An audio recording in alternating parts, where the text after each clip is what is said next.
بسم اللہ الرحمن الرحیم۔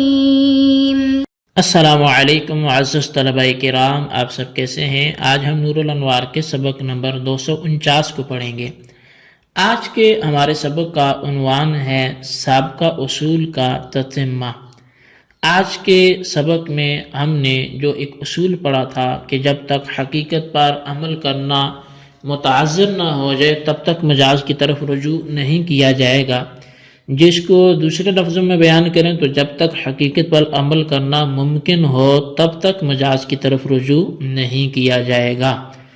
تو اس اصول کا تتمہ کچھ اس طرح بھی ہے کہ حقیقت اور مجاز ایک ہی وقت میں ایک ہی لفظ میں وہ جمع بھی نہیں ہو سکتے۔ تو اب خیر اس اصول کی تشریح، اس کی وضاحت، ہمیں اس سے کیا فوائد اور ثمرات ملیں گے، اختلاف کیا بنے گا شوافی کے ساتھ، وہ تو سبق کی وضاحت میں ہم سمجھیں گے۔ ابھی تک کے لیے آئیے ہم عبارت پڑھتے ہیں اور اس کا ترجمہ کرنے کے بعد اس کی وضاحت کی طرف بڑھتے ہیں۔ مصنف علیہ رحمہ لکھتے ہیں وَيَسْتَحِيلُ اجْتِمَاعُهُمَا مُرَادَيْنِ بِلَفْظٍ وَاحِدٍ مِّن تَتِمَّةِ السَّابِقِ، اور حقیقت اور مجاز دونوں کا اجتماع اس حال میں محال ہے، ناممکن ہے کہ دونوں ایک لفظ سے مراد ہوں۔ ای یستحیل اجتماع المعنى الحقیقی والمعنى المجازی حال کونہما مرادین بلفظ واحد بأن یکون کل منہما متعلق الحکم۔ فرمایا کہ یعنی کہ معنی حقیقی اور معنی مجازی کا اجتماع محال ہے اس حال میں کہ وہ دونوں ایک معنی، یعنی وہ دونوں معنی ایک ہی لفظ سے مراد ہوں۔ وہ دونوں معنی ایک لفظ سے کیسے مراد ہوں؟ بِأَن یکونا سے بیان فرمایا کہ بائیں طور پر کہ ان میں سے ہر ایک حکم کا متعلق ہو۔ کأن تقول لا تقتل الاسد وتريد السبع والرجل الشجاع معا، گویا کہ تو یوں کہے کہ اسد کو قتل نہ کرو اور تو اس سے ارادہ کیا کرے؟ سبع کا یعنی درندے کا اور بہادر آدمی کا اکٹھے ارادہ کرے۔ وَإِن كَانَ اللَّفْظُ بِالنَّظْرِ إِلَى هَذَا الْإِسْتِعْمَالِ مَجَازًا وَقَدْ صَحَّحَهُ الشَّافِعِيُّ رحمه الله تعالى حيث يمكن الجمع بينهما كما في هذا المثال۔ فرمایا کہ اگرچہ اس استعمال کی طرف نظر کرتے ہوئے لفظ مجاز ہے، اور امام شافعی علیہ رحمہ نے اس کو ایسے مقام پر صحیح کہا ہے جہاں دونوں کا اجتماع ممکن ہو، جیسا کہ اسی سابقہ مثال میں۔ بخلاف ما اذا لم يمكن کالوجوب والاباحۃ فی الامر، بخلاف ان صورتوں کے کہ جن میں ان دونوں کے درمیان جمع ممکن نہ ہو، جیسا کہ وجوب اور اباحت امر میں۔ ولا نزاع فی جواز استعمال اللفظ فی معنى مجازی تكون الحقیقة من افراده على سبیل عموم المجاز كما سيأتي، ولا في امتناع استعماله في المعنى الحقيقي والمجازي معا بحيث يكون اللفظ متصفا بكونه حقيقة ومجازا معا.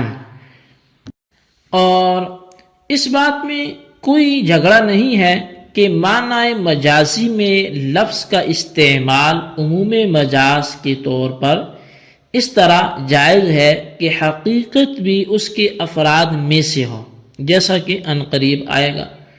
اور اس بات کے ممتنع ہونے میں بھی کوئی نزاع نہیں ہے کہ لفظ کا استعمال معنی حقیقی اور معنی مجازی میں اس طور پر ہو کہ لفظ حقیقت اور مجاز دونوں کے ساتھ ایک ساتھ متصف ہو. اور اس بات میں بھی نزاع نہیں ہے کہ دونوں کا اجتماع اس طور پر جائز ہے کہ لفظ دونوں کا احتمال رکھتا ہو یا بلا ارادہ محض شبہ کی وجہ سے ہو، اس کا ظاہری گویا کہ تناول ہو، شامل ہو، جیسا کہ عنقریب اس حوالے سے آئے گا بھی. یعنی وَقَذَا لَا نِزَاعَ فِي جَوَازِ اجْتِمَاعِ مَا بِحَسْبِ احتمال اللفظ إِيَّاهُمَا أَوْ بِحَسْبِ التَّنَاوُلِ الظَّاهِرِيِّ بِشُبْهَةٍ مِّن غَيْرِ الْإِرَادَةِ كَمَا سَيَأْتِي تک ہم نے اس کا ترجمہ کیا. وَإِنَّمَا النِّزَاعُ فِي إِرَادَتِهِمَا مَعًا بِاسْتِقْلَالِهَا فَعِنْدَهُ يَجُوزُ وَعِنْدَنَا لَا يَجُوزُ فَقِيلَ لِلْإِسْتِحَالَةِ الْعَقْلِيَّةِ وَقِيلَ لِعَدْمِ الْعُرْفِ وَالْإِسْتِعْمَالِ. اور محض البتہ نزاع اس بات میں ہے کہ حقیقت اور مجاز دونوں مستقلاً ایک ساتھ مراد ہوں. پس امام شافعی کے نزدیک جائز ہے اور ہمارے نزدیک ناجائز ہے. کہا گیا کہ یہ استحالہ عقلیہ کی وجہ سے، اور کہا گیا کہ عدم عرف اور عدم استعمال کی وجہ سے ہے. جی طلبہ کرام، یہ ہمارے آج کے سبق کی عبارت، اس کا ترجمہ تھا. آئیے اب اس کی وضاحت کی طرف بڑھتے ہیں. یہ بات پہلے گزر چکی کہ حقیقت اور مجاز کی تعریفات اور ان کے احکام ذکر ہو گئے، اور اس عبارت میں تتمہ کے طور پہ حقیقت اور مجاز سے متعلق ایک مختلف فی مسئلہ ذکر کیا گیا. یعنی اس کو اصول بھی بیان ہو گئے، اس کے قواعد بھی بیان ہو گئے، تعریفات بھی بیان ہوگی. تو حقیقت و مجاز کے تتمہ کے طور پر یہاں پر مختلف فی مسئلہ ذکر کیا گیا. تو متن میں یستحیل کا لفظ لا یجوز کے معنی میں ہم پڑھ سکتے ہیں، لے سکتے ہیں، اور اسی میں لینا چاہیے. اور مسئلہ یہ ہے کہ لفظ واحد سے معنی حقیقی اور معنی مجازی دونوں کو ایک ساتھ اس طرح مراد لینا کہ دونوں میں سے ہر ایک کے ساتھ مستقلاً حکم متعلق ہو، اور دونوں کے مجموعے یا صرف کسی ایک کے ساتھ حکم متعلق نہ ہو، جائز ہے یا نہیں. تو اصل یہ کلام اس بارے میں ہے. تو اس بارے میں صاحب نور الانوار نے کہا کہ احناف کے نزدیک یہ بات ناجائز ہے اور شوافی کے نزدیک یہ بات جائز ہے، بشرطے کہ دونوں معنی کا جمع کرنا ممکن ہو. اور اگر دونوں معنی کا جمع کرنا ممکن نہ ہو تو امام شافعی کے نزدیک بھی دونوں کا جمع کرنا ناجائز ہوگا. جیسے امر کے اندر وجوب اور اباحت دونوں کا جمع کرنا ممکن نہیں ہے، تو امام شافعی کے نزدیک بھی صیغہ امر سے وجوب اور اباحت دونوں کو بیک وقت مراد لینا جائز نہیں ہوگا. اور اگر دونوں معنی جمع ہو سکتے ہوں تو امام شافعی کے نزدیک دونوں کو بیک وقت مراد لینا جائز ہے، اور احناف کے نزدیک ناجائز ہے. مثلا اگر کسی نے کہا لا تقتل الاسد، اور شیر اور بہادر آدمی دونوں کا ارادہ کیا کہ تو اسد کو نہ مار، تو یہ امام شافعی کے نزدیک جائز ہوگا، کیونکہ شیر اور بہادر آدمی دونوں آدمی قتل میں جمع ہو سکتے ہیں.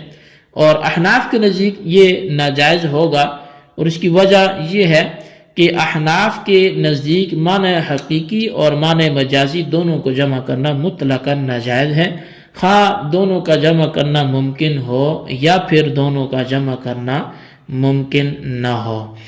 اب یہاں تک تو یہ بات ٹھیک ہے، اور اسی پر ہم اکتفا بھی کرتے ہیں، وضاحت اس کی کافی ہے جو انشاءاللہ ہم آئندہ سبق میں اس پر مزید روشنی ڈالیں گے۔ یہاں تک کے لیے جو ہم نے پڑھا، عبارت تو تقریباً ہم نے ساری پڑھ لی، اسی کی روشنی میں ہم آئندہ وضاحت کریں گے، لیکن وضاحت تھوڑی طویل ہے، سبق ہمارا طویل ہو جائے گا، اس لیے اس کو یہیں پر موقوف کرتے ہیں۔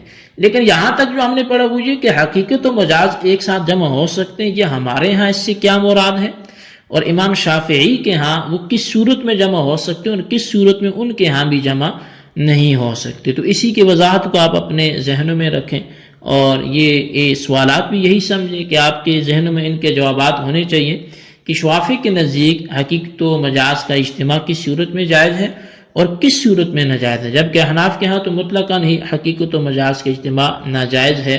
تو یہاں تک اس کو ہم موقوف کرتے ہیں۔ اللہ تبارک و تعالیٰ سے دعا جو کچھ ہم نے پڑھا سنا اسے یاد رکھنے کی توفیق نصیب فرمائے، آمین بجاہ نبی الامین صلی اللہ علیہ وسلم۔